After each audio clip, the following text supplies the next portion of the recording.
नमस्कार मित्रों, मैं डॉक्टर IP सिंह एक बार फिर आपके साथ एक वीडियो साझा कर रहा हूँ। रीतिकाल के अंतिम चरण से और छायावाद तक कुछ महत्वपूर्ण प्रश्नों को लेकर के 25 प्रश्नों की श्रृंखला।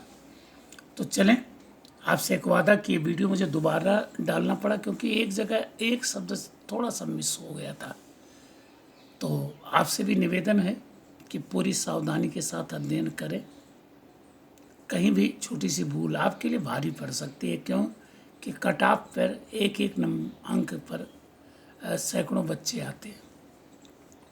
तो आइए देखते हैं कुछ महत्वपूर्ण प्रश्न। भाग 6, प्रश्न संख्या 126। तुम कौन धो पाटी पढ़े हो लला, मन लेहु पर देहु छटाक नहीं। किस कवि की पंक्ति है? पद्माकर की, आलम की, बोधा की या घनानंद की? अगला प्रश्न 127 नंबर। महावीर प्रसाद द्विवेदी साहित्य सेवा से पूर्व किस विभाग में सेवा दे रहे थे? पहले इनकी नौकरी थी मित्रों, रेलवे में, नगर पालिका में, प्रेस में या पोस्ट ऑफिस में। अगला प्रश्न 128 नंबर।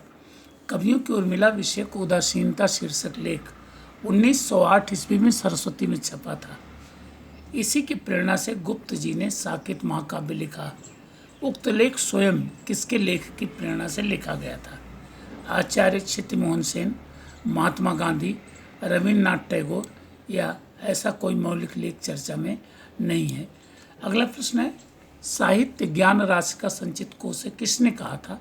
हजारी प्रसाद द्विवेदी ने, महावीर प्रसाद द्विवेदी ने, भारतेंद्र हरिश्चंद्र ने या मैथिली शरण गुप्त ने? अगला प्रश्न 130 नंबर। एक समाज सुधारक संस्था ने बंगाल में समाज सुधार आरंभ किया। बाद में यही संस्था जो थी ब्रह्म समाज के रूप में विकसित हुई। इसका नाम था आत्मीय सभा, प्रार्थना सभा, थियोसोफिकल सभा या आर्य समाज। अगला 131 नंबर का प्रश्न। प्रार्थना समाज 1867 ईस्वी में बम्बई में गठित हुई। इसके प्रमुख संस्थापक गोविंद राणा डे के साथ कई और महापुरुष जुड़े थे। निम्न में से कौन नहीं थे? पहला, आत्माराम पांडुरंग, चंद्रावरकर, GR भंडारकर या राजा राम मोहन राय? अगला प्रश्न, थियोसोफिकल सोसाइटी का प्रथम कार्यालय भारत में कहाँ स्थापित हुआ? क, चेन्नई अडयार, ख, उत्तर प्रदेश वाराणसी, ग, कलकत्ता श्रीरामपुर अथवा पंजाब गुरदासपुर? चौथा बिंदु 133 नंबर का प्रश्न। वैदेही वनवास किसकी रचना है? हरियोत जी की, गुप्त जी की, श्रीधर पाठक की या महावीर प्रसाद द्विवेदी की? अगला प्रश्न है, इतिवृत्त क्या है? गद्य पद्य लेखन की एक शैली है, एक गद्य विधा है, एक पद्य विधा है अथवा एक कहानी विधा है? 135 नंबर का प्रश्न। आधुनिक काल के किस युग में लोक शैली के छंदों का व्यापक प्रयोग हुआ है? भारतेंद्र युग में, द्विवेदी युग में, छायावादी युग में या प्रगतिवादी युग में? अगला प्रश्न, आधुनिक युग के किस रचनाकार को लेकर यह विवाद रहा है कि वह राजभक्त है या देशभक्त? बाल मुकुंद गुप्त, प्रेमचंद, भारतेंद्र या शिव प्रसाद सितारे हिंद? 137 नंबर का प्रश्न है, कालाधर के नाम से किस प्रसिद्ध छायावादी लेखक ने लेखन आरंभ किया था? पंत, प्रसाद, निराला या दिनकर? 138 नंबर का प्रश्न है, आधुनिक हिंदी का कौन रचनाकार दद्दा के नाम से प्रसिद्ध हुआ? गुप्त जी, निराला जी, पंत जी या हरियोत जी?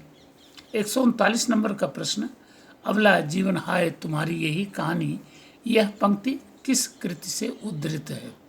पंचवटी से, साकेत से, यशोधरा से या प्रिय प्रवास से? 140 नंबर का प्रश्न है मित्र। भारत भारती के लेखन पर गुप्त जी को 1936 ईस्वी में राष्ट्रकवि की उपाधि दी गई। ये बनारस में दी गई थी। यह सम्मान किसके हाथों से उन्हें दिया गया? तो नंबर 1 महावीर प्रसाद द्विवेदी, 2 पंडित नेहरू, 3 महात्मा गांधी या नंबर 4 जयशंकर प्रसाद? 141 नंबर का प्रश्न है, डॉक्टर गणपत चंद्र गुप्त ने किस कवि को आधुनिक काल का सूरदास कहा है?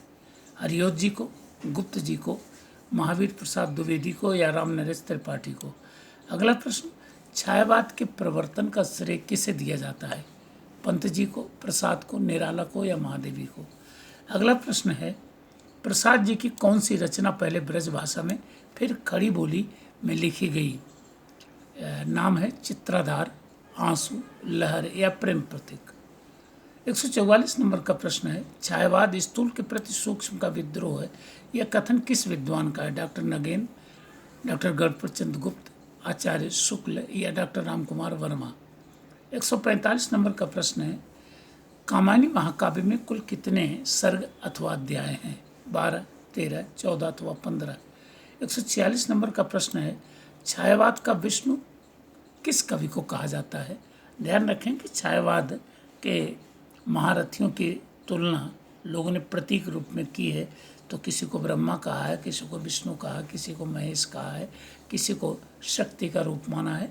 तो जयशंकर प्रसाद, सुमित्रानंदन पंत, डॉक्टर रामकुमार वर्मा या भगवती चरण वर्मा। 147 नंबर का प्रश्न है, डॉक्टर रामविलास शर्मा ने किस छायावादी कवि को ओज एवं औदात्य का कवि कहा है? प्रसाद, पंत, निराला या महादेवी वर्मा। 148 नंबर का प्रश्न है, महादेवी की कृति यामा में उनकी किस कृति का संकलन नहीं है? निहार, नीरजा, सांध्य गीत या दीपशिखा। 149 नंबर का प्रश्न है, कभी कुछ ऐसी तान सुनाओ जिससे उथल पुथल मच जाए, किस कवि ने लिखा है?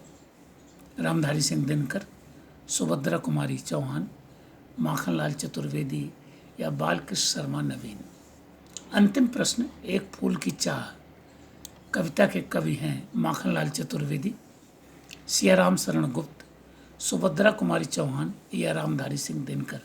नीचे मित्रों ये प्रश्न के उत्तर अंकित हैं। बास्केट में आप निशान लगा करके पहले पेपर देख लें, फिर इसके बाद यहाँ से अपना मूल्यांकन कर लें। अगर 2-4 क्वेश्चन भी आपके काम लायक हुए तो मेरा श्रम सार्थक।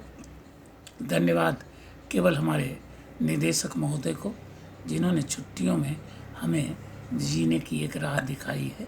बहुत बहुत धन्यवाद। Thank you.